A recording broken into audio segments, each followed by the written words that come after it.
രാവിലെ നിലമ്പൂർ നിയമസഭാ ഉപതെരഞ്ഞെടുപ്പുമായി ബന്ധപ്പെട്ട് തൃണമൂൽ കോൺഗ്രസിന്റെ സംസ്ഥാന കോർഡിനേറ്റർ പി.വി. അൻവർ എന്താണോ പറഞ്ഞത്, ആ പറഞ്ഞതെല്ലാം ദാ ഇപ്പോൾ മറ്റൊന്നായിട്ട് മാറുന്നു. മത്സരിക്കുന്നില്ല എന്ന നിലപാട് തിരുത്തിയിരിക്കുന്നു പി.വി. അൻവർ. മത്സരിക്കുന്ന കാര്യം ആലോചിച്ചുകൊണ്ടിരിക്കുന്നു എന്നാണ് അദ്ദേഹം ഇപ്പോൾ പറയുന്നത്. മത്സരിക്കുന്നില്ല എന്ന നിലപാട് തിരുത്തിയിരിക്കുന്നു പി.വി. അൻവർ. താൻ മത്സരിക്കുന്ന കാര്യം ആലോചിച്ചുകൊണ്ടിരിക്കുന്നു എന്ന് അദ്ദേഹം സൂചിപ്പിച്ചിരിക്കുന്നു എന്നുള്ളതാണ് ഇപ്പോഴത്തെ പ്രധാനപ്പെട്ട വാർത്ത. ഡി ബിനോയ് ചേരുന്നു.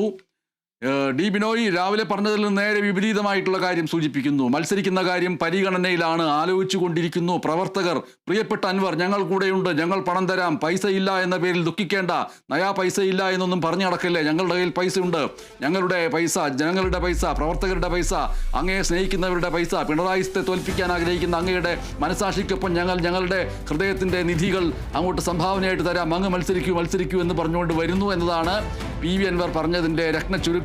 എന്തായിരിക്കാം ഈ നിലപാട് മാറ്റത്തിന് കാരണം, ഡി ബിനോയ്? പക്ഷേ പല ആവർത്തി പലതരത്തിലുള്ള അടവ് നയങ്ങൾ ഇപ്പോഴും പി.വി. അൻവർ പാലിക്കുന്നു എന്ന് നമുക്ക് പറയാൻ കഴിയും. കാരണം രാവിലെ പറഞ്ഞതിന് നേരെ വിരുദ്ധമായുള്ള കാര്യങ്ങളാണ് ഇപ്പോൾ അദ്ദേഹം പറയുന്നത്. കാരണം താൻ മത്സരിക്കാൻ തയ്യാറാണ് എന്നുള്ള തരത്തിൽ എന്ന് സ്ഥാനാർത്ഥി പ്രഖ്യാപനം ഉണ്ടാകുമെന്ന കാര്യത്തിൽ മാത്രം ഒരു സ്ഥിരത അദ്ദേഹം പറയുന്നില്ല. താൻ മത്സരിക്കും എന്നാണ് പറയുന്നത്. ഒപ്പം തനിക്ക് വേണ്ടി സാമ്പത്തികം അല്ലെങ്കിൽ പൈസ മുടക്കാൻ നാട്ടുകാർ തയ്യാറാണ്, പ്രവർത്തകർ തയ്യാറാണ്, പാർട്ടി തയ്യാറാണെന്നൊക്കെയാണ് അദ്ദേഹത്തിന്റെ കൂടെ ഉള്ളവരും അദ്ദേഹവും പറയുന്നത്. എന്തായാലും ഇതുമായി ബന്ധപ്പെട്ട ഒരു ഔദ്യോഗിക സ്ഥിരീകരണം ഇതുവരെയായി അല്ലെങ്കിൽ എപ്പോൾ മത്സരിക്കാനുള്ള നിർദ്ദേശപത്രിക കൊടുക്കും, എങ്ങനെയായിരിക്കും എന്നുള്ള കാര്യത്തെക്കുറിച്ചൊന്നും അദ്ദേഹം വ്യക്തമാക്കുന്നില്ല. എന്തായാലും രാവിലെ അദ്ദേഹം പറഞ്ഞതിനോട് കോൺഗ്രസ് നേതാക്കന്മാർക്കും ഒപ്പം യു.ഡി.എഫിലെ നേതാക്കന്മാർക്കും വലിയ താല്പര്യമായിരുന്നു. കാരണം മത്സരിക്കുന്നില്ല അത്തരത്തിലൊരു കാര്യം. എന്നാൽ യു.ഡി.എഫിലേക്ക് ഇല്ല എന്ന് പറഞ്ഞപ്പോഴാണ് യു.ഡി.എഫ് നേതാക്കന്മാർ ഇടപെട്ടുകൊണ്ട് ഒരു ചർച്ചയ്ക്ക് തയ്യാറായത്. പ്രത്യേകിച്ചും ആ ചർച്ച നടത്താൻ മുസ്ലിം ലീഗിനെ ചുമതലപ്പെടുത്തുകയൊക്കെ ചെയ്തിരുന്നു. കെ.സി. വേണുഗോപാൽ ഉൾപ്പെടെയുള്ളവർ സംസാരിക്കുകയും ചെയ്തിരുന്നു. എന്നാൽ അതിൽ നിന്നും അപ്പുറത്തേക്ക് നേരെ തിരിച്ചുള്ള ഒരു പരാമർശം അദ്ദേഹം നടത്തിയിരിക്കുന്നു. മത്സരിക്കാൻ താൻ തയ്യാറാണ് എന്ന തരത്തിലേക്ക് പറയുന്നു. ഇതിൽ നമ്മൾ മനസ്സിലാക്കേണ്ട ഒരു കാര്യം, നേരത്തെ അതായത് പി.വി. അൻവർ ഈ പരാമർശം നടത്തിയിരുന്നു. പിന്നാലെ തന്നെ യു.ഡി.എഫിലെ ചില മുതിർന്ന നേതാക്കന്മാരുമായി സംസാരിച്ചു. അപ്പോൾ അവർ പറയുന്ന ഒരു കാര്യം, ഇനി അങ്ങോട്ടേക്കൊരു ചർച്ചയ്ക്ക് യു.ഡി.എഫ് നേതാക്കന്മാരോ കോൺഗ്രസ് നേതാക്കളോ പോകേണ്ട കാര്യമില്ല, പോകുന്നില്ല, വേണമെങ്കിൽ പി.വി. അൻവർ ഇങ്ങോട്ട് വരട്ടെ എന്ന തരത്തിലേക്ക് കാര്യങ്ങൾ പറഞ്ഞു വെക്കുകയാണ്. അതിന്റെ അർത്ഥം രാവിലെ മുതൽ തന്നെ വല്ലാതെ തുടിപ്പിച്ചുകൊണ്ടുള്ള സംസാരങ്ങൾ പി.വി. അൻവറിന്റെ ഭാഗത്തുണ്ടാകുന്നു. കാരണം പ്രതിപക്ഷ നേതാവിനെതിരെയാണ് അദ്ദേഹത്തിന്റെ എല്ലാ ഒളിയമ്പുകളും ചെന്നുകൊള്ളുന്നതും പരസ്യമായി അദ്ദേഹത്തിന്റെ പ്രതിഷേധം രേഖപ്പെടുത്തിയതുമൊക്കെ വി.ഡി. സതീശനെതിരെയായിരുന്നു. അത്തരത്തിൽ ആ പ്രവണതയെ അംഗീകരിക്കാനാകില്ല എന്ന നിലപാട് കെ മുരളീധരനെ രമേശ് ചെന്നിത്തലയും എടുക്കുന്നു. ഇതോടുകൂടി തന്നെ അദ്ദേഹത്തിന് വീണ്ടും കളം മാറ്റേണ്ടതായി വരുന്നു. ഇപ്പോൾ തിരിച്ചു വേറെന്ന് പറയുന്നു.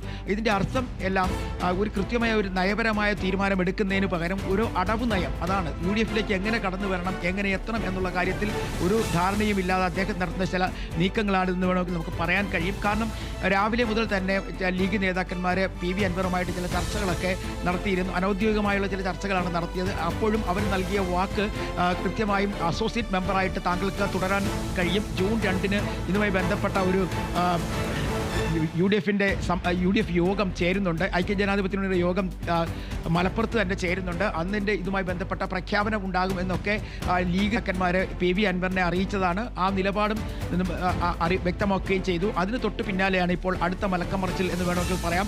അങ്ങനെ അദ്ദേഹം മത്സരിക്കത്തില്ല, യു.ഡി.എഫിലേക്ക് വിളിക്കുന്നില്ല എന്നൊക്കെ അദ്ദേഹം പറയുന്നുണ്ടെങ്കിൽ പോലും ഇത് എന്ത് തരത്തിലൊരു നീക്കമാണെന്നുള്ളതാണ് ആർക്കും വ്യക്തമാകാത്തൊരു കാര്യം.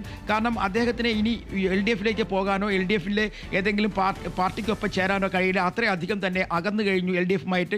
ഇനി ഏക ആശ്രയം എന്ന് പറയുന്നത് യു.ഡി.എഫ് ആണ്. ആ യു.ഡി.എഫിലേക്ക് വരുന്നതിന് മുമ്പ് തന്നെ അദ്ദേഹം യു.ഡി.എഫ് സ്ഥാനാർത്ഥി പ്രഖ്യാപന വേളയിൽ തന്നെ വലിയ തരത്തിലുള്ള തൻ്റെ എതിർസ്വരങ്ങൾ ആ സ്ഥാനാർത്ഥിക്കെതിരെ ഉയർത്തിയിരുന്നു. അതിൻ്റെ ഫലമായിട്ടാണ് വലിയ തലത്തിലുള്ള ഒരു എതിർപ്പ് പ്രതിപക്ഷ നേതാവിൻ്റെ ഭാഗത്തു നിന്നും ഒപ്പം KPCC അധ്യക്ഷൻ്റെ ഭാഗത്തു നിന്നും ഉണ്ടായത്. അവർ രണ്ടുപേരും ഇതുവരെയായും പി.വി. അൻവറുമായി ഒരു ചർച്ചയ്ക്കും തയ്യാറായിട്ടില്ല. കാരണം മുതിർന്ന നേതാക്കന്മാർ ആണ് ആദ്യഘട്ടത്തിൽ ചർച്ച നടത്തിയത്. പിന്നീട് ലീഗ് നേതാക്കന്മാർ ചർച്ചയ്ക്ക് തയ്യാറായി, അവരും ചർച്ചയിൽ പങ്കെടുക്കുന്നുണ്ട്.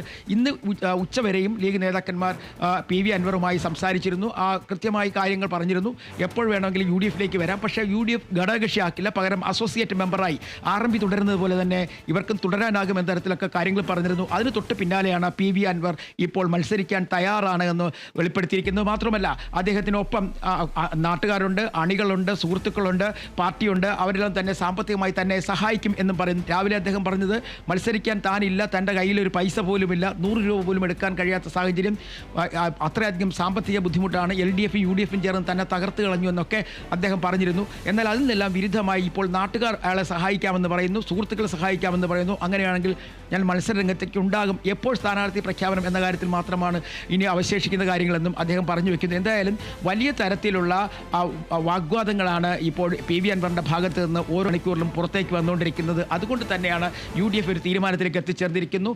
ഇനി എന്തായാലും PV അൻവറുമായിട്ടൊരു ചർച്ചയില്ല, പകരം അവർ ചർച്ച നടത്തുന്നെങ്കിൽ ഇങ്ങോട്ട് വരട്ടെ എന്നൊരു നിലപാടാണ് ഇപ്പോൾ നേതാക്കന്മാർ സ്വീകരിച്ചിരിക്കുന്നത്. ഒരുപക്ഷെ ആ നിലപാടിൽ ഇനി ഉറച്ചു നിൽക്കും. കാരണം പല പ്രാവശ്യം മണിക്കൂറുകൾക്കുള്ളിൽ തന്നെ തൻ്റെ അഭിപ്രായം മാറ്റിയും തിരിച്ചും പറയുന്ന ഒരു സാഹചര്യം നിലനിൽക്കുന്നത് കൊണ്ട് തന്നെ ഒരു പക്ഷേ കോൺഗ്രസ് നേതാക്കന്മാരോ അല്ലെങ്കിൽ UDF നേതാക്കന്മാരോ ഇനി അങ്ങോട്ടേക്ക് ഒരു ചർച്ചയ്ക്ക് പോകില്ല. PV അൻവർ വരികയാണെങ്കിൽ മാത്രമേ ചർച്ച നടത്തുകയുള്ളൂ. ഇത് കേരള രാഷ്ട്രീയത്തെ സംബന്ധിച്ചിട്ട് നിലപാടുകൾ എന്ന ഒന്നില്ല, അത് മണിക്കൂറുകൾക്കനുസരിച്ച് മാറ്റാവുന്ന ഒന്നാണ്. പരസ്യമായിട്ട് ടെലിവിഷൻ ചാനലുകൾക്ക് മുമ്പിൽ പറയുന്ന ഇതിനു മുൻപ് പറഞ്ഞ വാക്കുകളൊക്കെ ഇപ്പോൾ തിരിഞ്ഞു കൊത്തുന്ന രീതിയിലേക്കായിട്ടും അതിലൊന്നും വീഴാതെ വീണ്ടും വീണ്ടും പുതിയ പുതിയ കാര്യങ്ങൾ ആവർത്തിച്ചുകൊണ്ടേയിരിക്കുന്നു. ഇന്ന് രാവിലെ VD സതീശൻ നയിക്കുന്ന UDF-ലേക്ക് ഇല്ല എന്ന് PV അൻവർ പറഞ്ഞ കാര്യം ഒന്ന് നമുക്ക് കേൾക്കാം, അതിനുശേഷം തിരികെ വരാം. ആരെ നിർത്തിയാലും സഹായിക്കാം, പിന്തുണക്കാന്ന് പറഞ്ഞു, ഷൗക്കത്തിന് അംഗീകരിക്കാന്ന് പറഞ്ഞു. പക്ഷെ ഒറ്റ കാര്യം പറഞ്ഞു, വിശ്വാസ്യതയ്ക്ക് അടിസ്ഥാനം വിശ്വാസമാണ്, അത് പോയിട്ടുണ്ട്. കൊല വിളിക്കാനാണ് തീരുമാനം, മനസ്സിലായില്ലേ? ഒരൊറ്റ വ്യക്തിയാണ്, ഒരൊറ്റ വ്യക്തി, അല്ലാതെ UDF-ന്റെ ഒരു നേതാക്കന്മാർക്കും ഇതിലില്ല. ഈ പിണറായിസം തുടങ്ങി വെച്ചത് PV അൻവറാണ്. അദ്ദേഹം രാജിവെച്ചത് കൊണ്ടാണല്ലോ ഈ തെരഞ്ഞെടുപ്പ് വന്നത് എന്ന് ബഹുമാനപ്പെട്ട KC എയർപോർട്ടിൽ പറഞ്ഞ ഞങ്ങൾ കേട്ടാണല്ലോ. അതൊന്നും മൂപ്പര് അംഗീകരിക്കില്ല. VD സതീശൻ മാത്രമല്ല, ആ VD സതീശന് എന്നോട് വ്യക്തിപരമായിട്ട് ഒരു അഭിപ്രായ വ്യത്യാസമില്ലെന്ന് എനിക്കറിയാം. പക്ഷെ അദ്ദേഹത്തിന്റെ പിന്നിൽ ഒരു ശക്തി പ്രവർത്തിക്കുന്നുണ്ട്. ഈ ഒരു ഘട്ടത്തിൽ UDF-ലേക്ക് ഞാനില്ല, പ്രഖ്യാപിത നയാണ്. 5 മാസമല്ലേ എന്നെ ഈ വാലിൽ കെട്ടി നടക്കുന്നത്, ഇപ്പോഴും ഒരു തലയും വാലും ഇല്ല. ഇനി എന്നെ ദയവായിട്ട് ഒരു നേതാക്കന്മാരും വിളിക്കരുത്. ഒരു സമുദായ എന്നോടൊക്കെ അങ്ങേ അറ്റത്തെ ബഹുമാനമുണ്ട്, ആദരവുണ്ട്.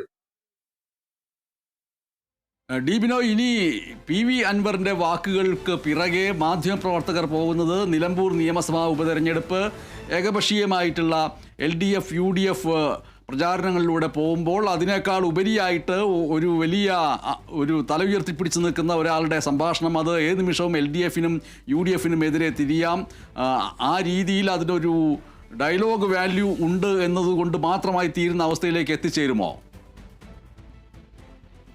അല്ല, തീർച്ചയായും ഇതിപ്പോൾ പ്രസ്താവനകളും ഒപ്പം തന്നെ എതിർപ്പുകൾ അറിയിച്ചുകൊണ്ടുള്ള വാർത്താ സമ്മേളനങ്ങളാണ് PV അൻവർ നടത്തിക്കൊണ്ടിരിക്കുന്നത്. അല്ലാതെ വലിയ തരത്തിൽ ആളെക്കൂട്ടിയുള്ളൊരു ആലോചനാ യോഗമോ അല്ലെങ്കിൽ അവർ തൃണമൂൽ കോൺഗ്രസിൻ്റെ സംഘടനാപരമായുള്ള നീക്കങ്ങളോ ഒന്നും തന്നെ നിലമ്പൂരിൽ നമുക്ക് കാണാനാകുന്നില്ല. ഓരോ സമയങ്ങളിലും അദ്ദേഹത്തിന് പറയാനുള്ളത് മാധ്യമങ്ങളെ വിളിക്കുന്നു, അത് പറഞ്ഞുകൊണ്ടേയിരിക്കുന്നു.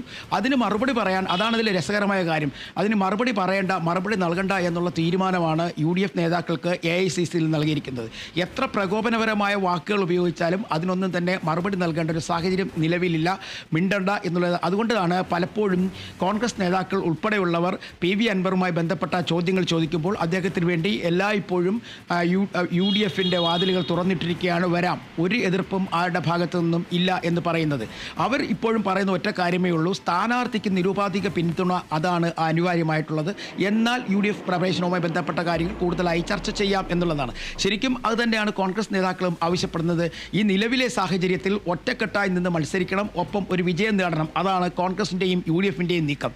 എന്നാൽ ആ നീക്കങ്ങൾക്ക് വിഘാതമുണ്ടാക്കുന്ന തരത്തിലാണ് പലപ്പോഴും PV അൻവർ നടത്തുന്ന വാർത്താ സമ്മേളനങ്ങളും അദ്ദേഹത്തിൻ്റെ പ്രതിഷേധ സ്വരങ്ങളും. അപ്പോൾ ഇതിനെതിരെയാണ് VD സതീശൻ ഉൾപ്പെടെയുള്ളവർ പ്രതികരിക്കുന്നില്ല എങ്കിൽ പോലും അവരുടെ അടുത്ത വൃത്തങ്ങൾ പറയുന്നത് കൂടുതലായി അങ്ങോട്ടൊരു പ്രകോപനപരമായ വാക്കുകൾ പറയേണ്ട കാര്യമില്ല, അദ്ദേഹം പറഞ്ഞുകൊള്ളട്ടെ ഇനി എപ്പോൾ വേണമെങ്കിലും അദ്ദേഹത്തിന് വരാം എന്ന തരത്തിലൊക്കെ പറഞ്ഞു വെക്കുന്നത്. എന്നാൽ വി ഡി സതീശനെതിരെ അദ്ദേഹം പരസ്യമായി അദ്ദേഹം പ്രതിഷേധം ഉന്നയിക്കുന്നില്ല, അല്ലെങ്കിൽ അദ്ദേഹത്തിൻ്റെ എതിർപ്പ് ഉന്നയിക്കുന്നില്ല എങ്കിൽ പോലും അതിന് പിന്നിൽ ചില ആളുകളുണ്ട്. അതായത് വി ഡി സതീശനെ പിന്തിരിപ്പിക്കുന്ന ചില ആളുകളുണ്ട് എന്ന തരത്തിലൊക്കെ ചില വാചകങ്ങൾ അദ്ദേഹം ഉപയോഗിക്കുന്നുണ്ട്. ഇതൊക്കെയാണ് വീണ്ടും ചർച്ചയായി മാറപ്പെടുന്നത്. അതായത് ആരാണ് വി ഡി സതീശനെ ഇങ്ങനെ പിന്നോട്ട് വലിക്കുന്നത്, അതിൻ്റെ പിന്നിൽ ആരൊക്കെയാണ്, എന്താണ് അവരുടെ ലക്ഷ്യം എന്നൊക്കെയുള്ള ചില ചർച്ചകൾ ഇതിനോടൊപ്പം തന്നെ ഉയരുകയും ചെയ്യുന്നുണ്ട്. എന്നാൽ നിലവിലെ സാഹചര്യത്തിൽ അൻവർ നയം വ്യക്തമാക്കുന്നത് ഇങ്ങനെ തന്നെയായിരിക്കും. പലപ്പോഴും പലത് പറഞ്ഞുകൊണ്ടും പല രീതിയിൽ പ്രതികരിച്ചുകൊണ്ടായിരിക്കും എന്ന് ഏകദേശം നേതാക്കന്മാർക്കെല്ലാം മനസ്സിലായി കഴിഞ്ഞിരിക്കുന്നു. അതുകൊണ്ട് തന്നെയാണ് കോൺഗ്രസ് നേതാക്കന്മാർ വലിയ തരത്തിൽ മറുപടി പറയാൻ തയ്യാറല്ല. എങ്കിൽ പോലും അൻവറിന് ഏത് നിമിഷം വേണമെങ്കിലും വരാം, വന്നു കഴിഞ്ഞാൽ വാതിലുകൾ UDF-ലേക്ക് തുറന്നിട്ടിരിക്കും, അത് ഉപയോഗപ്പെടുത്താം എന്നൊക്കെ പറയുന്നുണ്ടെങ്കിൽ പോലും ഇനി അങ്ങോട്ടൊരു ചർച്ചയ്ക്ക് കോൺഗ്രസ് നേതാക്കന്മാർ പോകാനുള്ള സാധ്യതയില്ല. അത് അടഞ്ഞു കഴിഞ്ഞിരിക്കുന്നു. UDF-ന്റെ ഘടകകക്ഷിയായ ലീഗും ഒരു പക്ഷേ ചർച്ചയ്ക്ക് പോകില്ല. കാരണം അത്തരത്തിൽ പ്രകോപനപരമായ വാക്കുകൾ വി ഡി സതീശനെതിരെയും പ്രതിപക്ഷ നേതാവിനെതിരെയൊക്കെ ഉയർത്തിയ ഒരു സാഹചര്യം രാവിലെ ഉണ്ടായിരുന്നു. അതുകൊണ്ട് തന്നെയാണ് കോൺഗ്രസ് നേതാക്കന്മാരും തൽക്കാലം ചർച്ച വേണ്ട എന്ന നിലപാട് സ്വീകരിച്ചിരിക്കുന്നത്. MS, ഇതിൽ അന്തിമമായ തീരുമാനം ഉടൻ ഉണ്ടാകുമെന്നാണ് PV അൻവർ സൂചിപ്പിച്ചിരിക്കുന്നത്. നേരത്തെ പറഞ്ഞതുപോലെ വൈകിപ്പിക്കില്ല, അന്തിമമായ തീരുമാനം അധികം വൈകാതെ ഉണ്ടാകും. അധികം വൈകാതെ എന്ന് മാത്രമല്ല, ഉടൻ ഉണ്ടാകുമെന്ന് സൂചിപ്പിച്ചിരിക്കുന്നു. ആ അർത്ഥത്തിലാണെങ്കിൽ മത്സരിക്കുന്നു, നാമനിർദ്ദേശ പത്രിക സമർപ്പിക്കുന്നു, അതോടുകൂടി സംഭവിക്കാൻ സാധ്യതയുള്ള പ്രധാനപ്പെട്ട ചിന്ത എന്ന് പറയുന്നത് PV അൻവറിന് ലഭിക്കുന്ന വോട്ടുകൾ അതെത്രയാവട്ടെ, ആ വോട്ടുകൾ ഇരുപക്ഷത്തും LDF-ലും UDF-ലും അവരുടെ ജയപരാജയങ്ങളെ നിർണ്ണയിക്കാൻ സാധിക്കുന്ന രീതിയിലുള്ള വോട്ടുകളായിട്ട് അത് മാറുമെന്നുള്ളൊരു ഉത്കണ്ഠ ഇരു മുന്നണികളിലും വരില്ലേ എന്നുള്ളതാണ്. തീർച്ചയായിട്ടും. കാരണം അൻവറിന് അത്രയധികം തന്നെ, അല്ലെങ്കിൽ തൃണമൂൽ കോൺഗ്രസിന് അത്രയധികം തന്നെ ഒരു രാഷ്ട്രീയ സ്വാധീനം അവിടെ നിലമ്പൂരിലില്ല. വ്യക്തിപരമായ സ്വാധീനമാണ് പലപ്പോഴും അൻവറിന് വിജയവഴി ഒരുക്കിയത്. എന്നാൽ കഴിഞ്ഞ പ്രാവശ്യം 2600 വോട്ടുകൾക്ക് മാത്രമാണ്, ഭൂരിപക്ഷത്തോടു കൂടിയാണ് അദ്ദേഹം ജയിക്കുന്നത്. ആ വിജയം തന്നെ വലിയ തരത്തിൽ ചില അട്ടിമറികൾ നടത്തി കോൺഗ്രസിന് കിട്ടാൻ കഴിയുന്ന വോട്ടുകൾ മറിച്ചുകൊണ്ട് ജയിച്ച ഒരു വിജയം. അതിനപ്പുറത്തേക്ക് ഒന്നും തന്നെ ഇല്ല എന്നുള്ളൊരു വിശ്വാസം LDF-നുണ്ട്. കാരണം LDF-നെതിരെ വലിയ ഒരു ശക്തിയായി മാറാൻ അൻവറിന് കഴിയില്ല എന്നൊരു വിശ്വാസം കഴിഞ്ഞ ദിവസങ്ങളിൽ CPIM സംസ്ഥാന സെക്രട്ടറി തന്നെ പങ്കുവച്ചിരുന്നു. കാരണം ഇറക്കിവിട്ടയാൾ പോകട്ടെ എന്ന നിലപാടാണ് CPIM അന്ന് ഇപ്പോൾ സ്വീകരിച്ചിരിക്കുന്നത്. അതേസമയം കോൺഗ്രസിനെ സംബന്ധിച്ചിടത്തോളം ഈ PV അൻവർ ഇവരിൽ നിന്ന് സമാഹരിക്കുന്ന വോട്ടുകൾ വലുതായി ഉണ്ടാകില്ല. എന്നാൽ ഇവിടെ നടക്കാൻ പോകുന്നൊരു പ്രശ്നം, അൻവർ സ്ഥാനാർത്ഥിയെ നിൽക്കുകയാണെന്നുണ്ടെങ്കിൽ ഒരു 5000-നും 10,000-നും ഇടയ്ക്ക് വോട്ടുകൾ പിടിച്ചെടുക്കുകയാണെന്നുണ്ടെങ്കിൽ അത് ഒരു പക്ഷേ UDF-ന് ഭീഷണിയാവാം, LDF-നും ഭീഷണിയാവാം. എന്നാൽ കൂടുതൽ അതിൽ ഭീഷണി നേരിടുന്നത് UDF ആണ്. കാരണം അത്തരത്തിൽ ഒരു വലിയ നീക്കം, അതായത് ഈ ഉപതെരഞ്ഞെടുപ്പ് മുന്നിൽ കണ്ടുകൊണ്ടുള്ള വലിയ നീക്കമൊന്നും നടത്താൻ UDF-ന് കഴിഞ്ഞിട്ടില്ല. സ്ഥാനാർത്ഥി പ്രഖ്യാപനം മുതൽ തന്നെ അൻവറിനെ പോലുള്ള ചില ആളുകൾ വിയോജിപ്പുകൾ അറിയിച്ചിരുന്നു. ആ വിയോജിപ്പുകൾ കൂടി നിലനിൽക്കുന്ന ഒരു സാഹചര്യത്തിലാണ് ഇദ്ദേഹം മത്സരിക്കാൻ വരുന്നതെങ്കിൽ ചെറിയൊരു പേടി UDF-നുണ്ട്. അതേസമയം ഈ മതസാമുദായിക സംഘടനകൾ എല്ലാം തന്നെ UDF-ന് അനുകൂലമായ നിലപാട് സ്വീകരിക്കും എന്നുള്ള പ്രതീക്ഷയാണ് കോൺഗ്രസ് നേതാക്കന്മാർക്കുള്ളത്. അത്തരത്തിൽ വോട്ട് കിട്ടുകയാണെന്നുണ്ടെങ്കിൽ UDF-ന്റെ വിജയം എളുപ്പമാകും എന്ന് പറയുന്നുണ്ട്. LDF-ഉം അത്തരത്തിൽ തന്നെയാണ് പ്രതീക്ഷിക്കുന്നത്.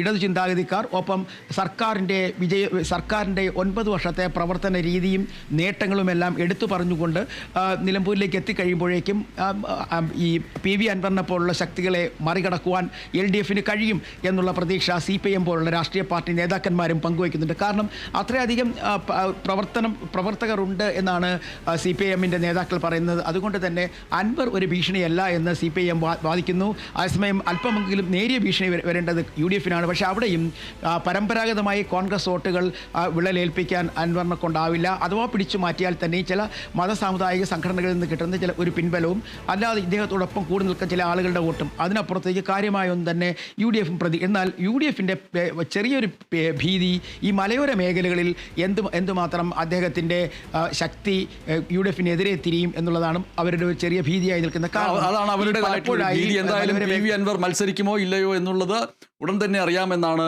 അൻവർ തന്നെ സൂചിപ്പിച്ചിട്ടുള്ളത്. ഉടൻ തീരുമാനമുണ്ടാകുമെന്ന് അറിയിച്ചിരിക്കുന്നു.